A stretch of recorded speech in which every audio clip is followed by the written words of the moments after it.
अमजद इस्लाम अमजद साहब का लिखा हुआ एक कलाम मलिक रिजवान MRK की जानिब से। सब तुम्हारे लिए जाने जहां ये जहां ये ज़मीन आसमां,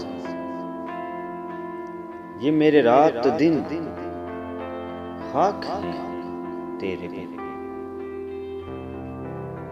ये मेरी जिंदगी दोस्ती दुश्मनी, रास्ते वास्ते सब तुम्हारे लिए। तुम जो देखो तो मेरे शब रोज को कोई मतलब मिले,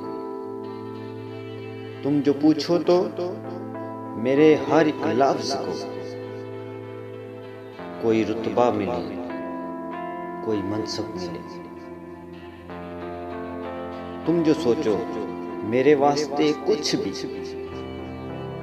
तुम जो सोचो मेरे वास्ते कुछ भी, मैं सितारों को मुट्ठी में भर लाऊंगा।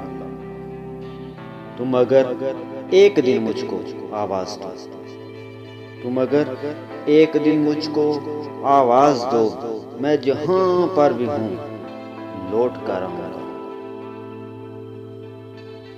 ये मेरे जिस्मो जां मेरे शेर व सुखन,